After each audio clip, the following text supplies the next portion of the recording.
Dear students, today we see the economics unit 2 globalization and trade.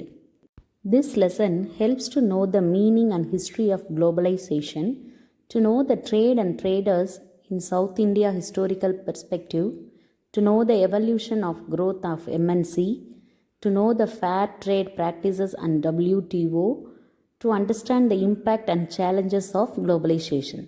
Let me see. Before the lesson, we clear about the trade and the globalization. What is trade? Trade is the exchange of goods and services between one country and another. Goods bought into a country are called imports and those sold to another country are called exports. What is global trade? Global trade, also known as international trade, is simply the exchange of goods and services across international boundaries. Trade has changed the world economy. Trade has grown remarkably over the last century. The integration of national economies into a global economic system has been one of the most important developments of the last century. This process of integration, often called globalization, has materialized in a remarkable growth in trade between countries. Liberalization, privatization, and globalization, called LPG, have become a much talked of subjects among politicians, economists, and businessmen in modern days. Let me see them one by one. Liberalization.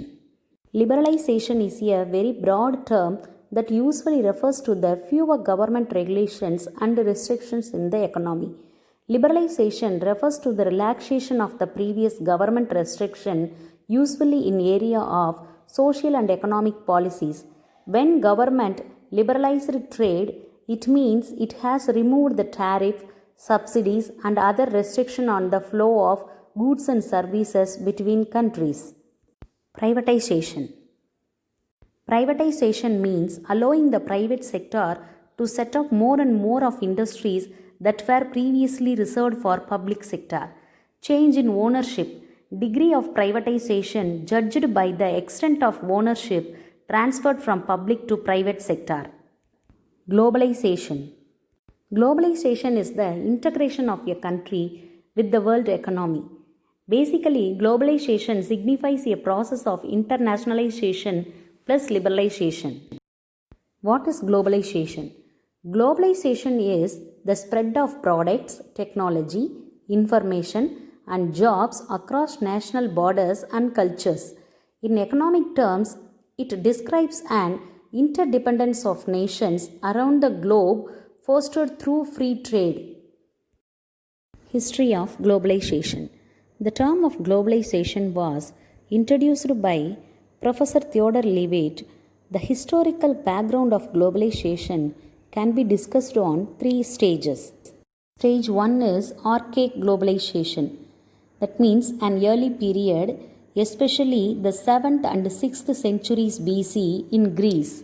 Stage 2 is proto-globalization. Stage 3 is modern globalization. Let me see one by one. Archaic globalization. An early form of globalized economics and culture known as archaic globalization existed during the Hellenistic age.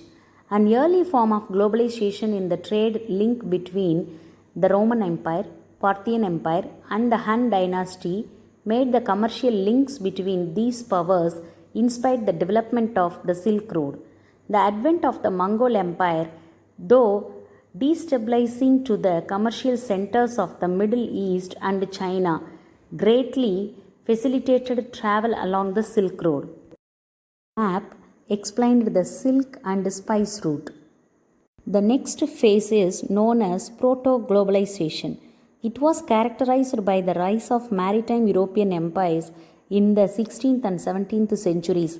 First, the Portuguese and Spanish empires and Dutch and British empires, like the British East India Company and the Dutch East India Company, established for trade. In 17th century, globalization became private business phenomenon like British and Dutch East India Company, described as the first multinational company. Modern globalization.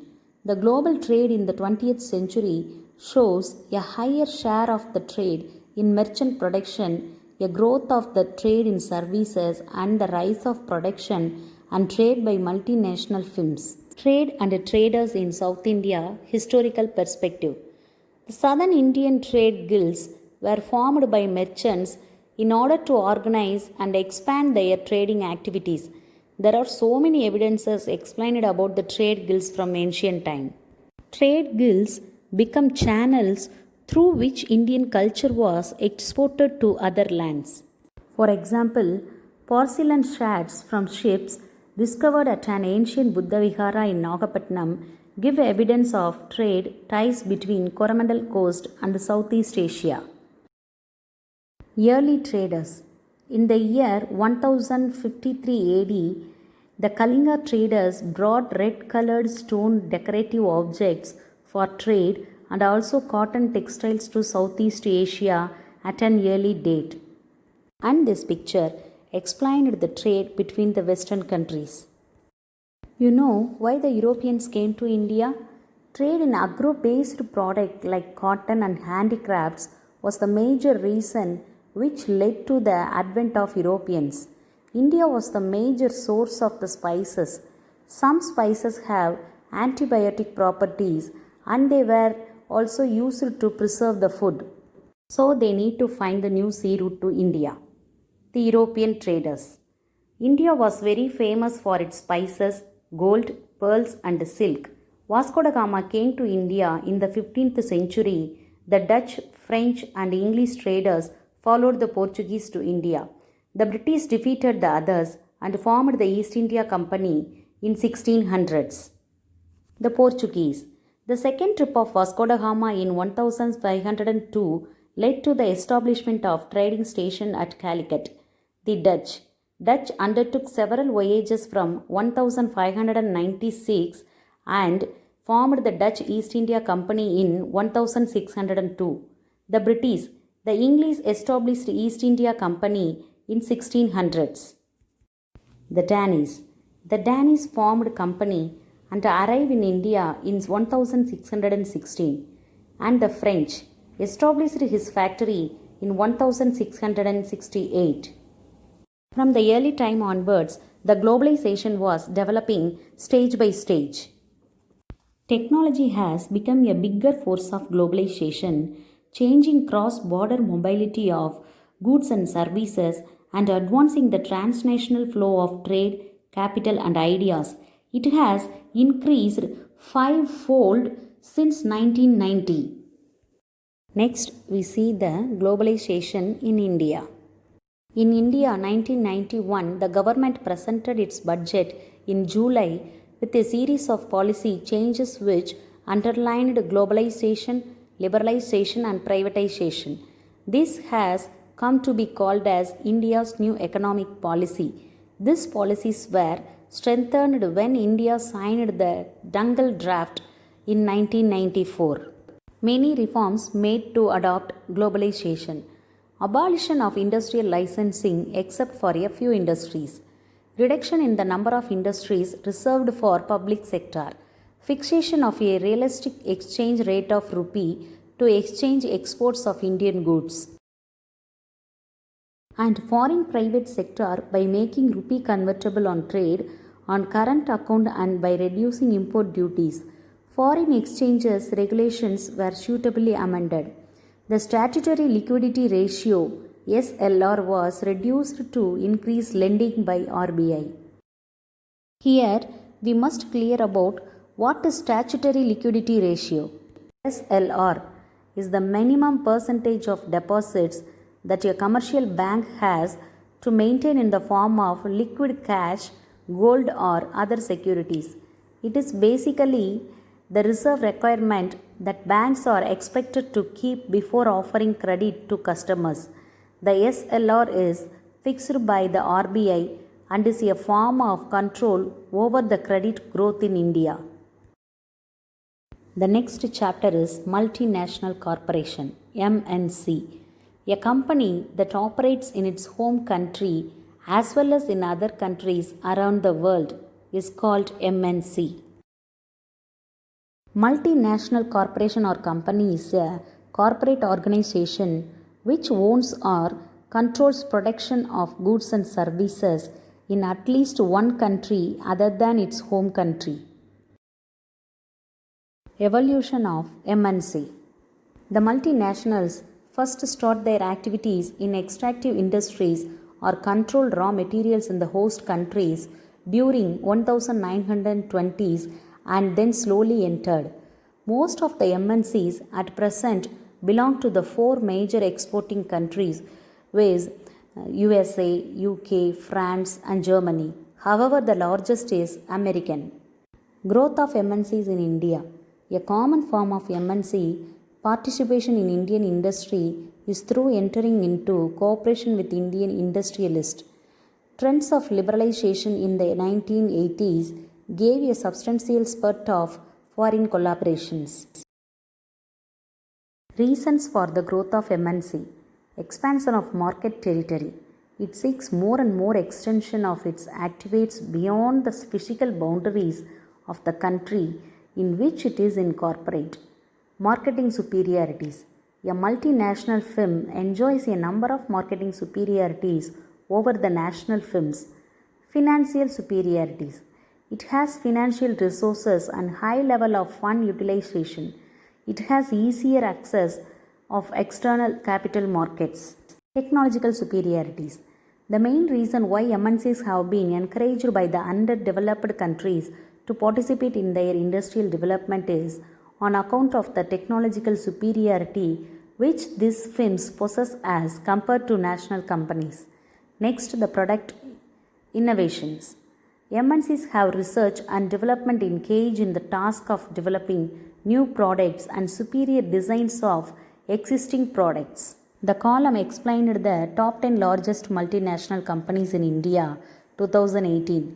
Sony Corporation, HP, Tata Group, Microsoft Corporation, IBM, Nestle, Procter & Gamble, Citigroup, Pepsi Company and the Coca-Cola Company. They are the top 10 multinational companies. The Indian multinational companies are Hero Motocar, Bajaj, TVS, State Bank of India and Bharti Airtel.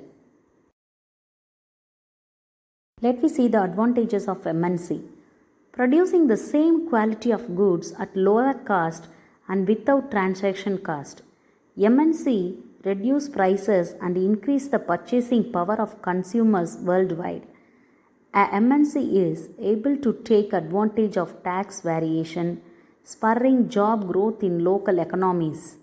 The disadvantages of MNC. They are a way for the corporations to develop a monopoly. They are also detrimental effect of the environment. The introduction of MNC into a host country's economy may also lead to the downfall of smaller local business. MNC breach ethical standards, accusing them of evading ethical laws and leveraging their business agenda with capital. Fair trade practices. The definition of fair trade is an agreement by a seller to pay fair wages and provide good working conditions to those producing goods in a developing country. An example of fair trade is a coffee grower that pays their workers well and gives them a healthy work environment. One more example, Rishi tea, grown in a Chinese mountain range with some of the oldest tea gardens in the world. Rishi tea has always been harvested organically. Rishi's fair trade practices have resulted in a scholarship program for children in middle school to university level. Fair trade has also brought hospitals and roads to the remote area.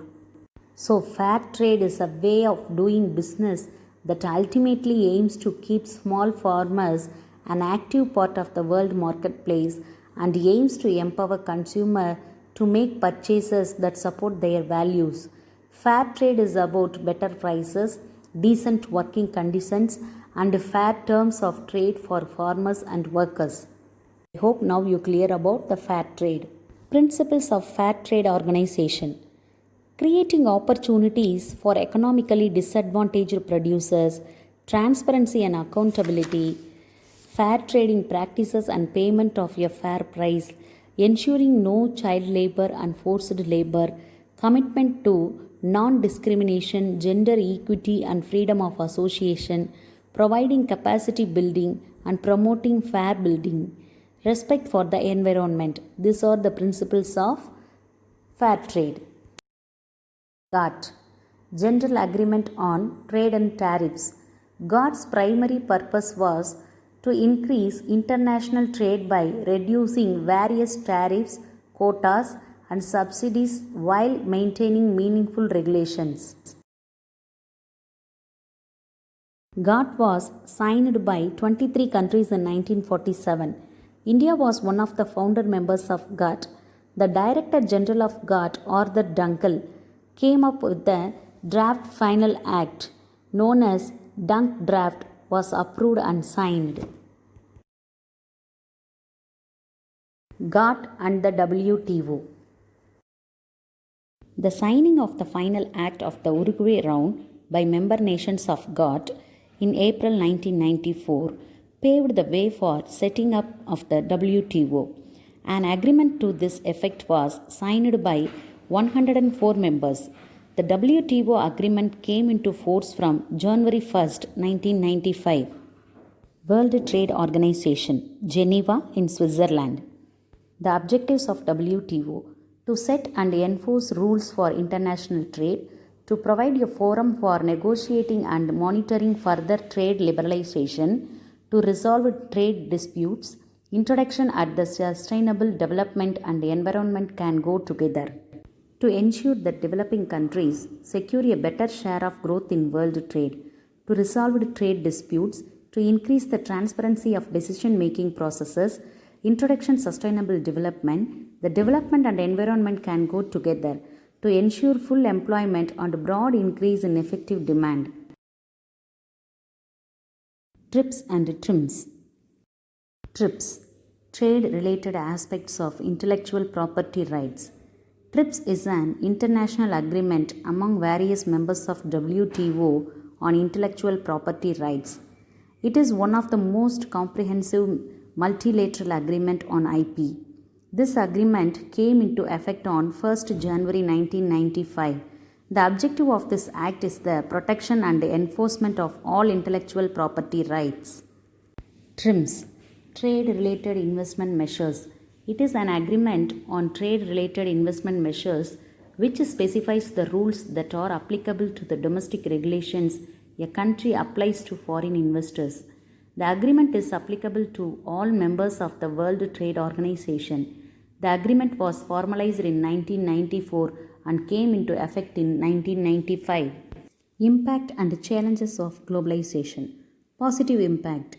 A better economy introduces rapid development of the capital market and standard of living has increased. Globalization rapidly increased better trade so that more people are employed, introduced new technologies and new scientific research patterns. Globalization increasing the GDP of a country. It helps to increase in free flow of goods and also to increase foreign indirect investment. Some negative impacts also there. Too much flow of capital amongst countries introduces unfair and immoral distributors of income. Another fear is losing national integrity because of too much exchange of trade. Independent domestic policies are lost. Rapid growth of the economy has required a major infrastructure and resource extraction. This increases negative ecological and social cost. Challenges of globalization. The benefits of globalization extend to all countries. That will not happen automatically. The fear that globalization leads to instability in the developing world. The industrial world that increased global competition will lead in race to the bottom in wages, labor right and employment practice. It leads to global imbalance. Globalization has led to an increase in activities such as child labor and slavery.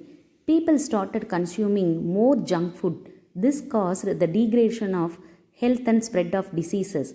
Globalization has led to environmental degradation. There is no question about it. Globalization has transformed the modern world. It shapes and will continue to shape the way people do business, travel, and connect. Globalization provides a wealth of benefits, but it also comes with economic and cultural consequences that can be difficult to navigate. As globalization continues to shape worldwide interactions in commerce, technology, and more companies will need to understand both its benefits and challenges. For example, imagine a business call with members of 8 different countries, and imagine a joint United Nations peacekeeping mission in which different member nations join forces to save lives on another continent. Globalization informs all these scenarios. Though it has become commonplace to say it, it's true that the world is getting smaller. You can use your phone to reach someone instantly, no matter how far across the globe that person is. You can Skype, text, or use WhatsApp. You can get on your plane and in a matter of hours show up halfway around the world. Globalization is part of that shrinking world, bringing people together for common or competitive goals. Okay, children, the lesson was over. I hope you all understand this lesson in easy manner. Thank you for watching this video.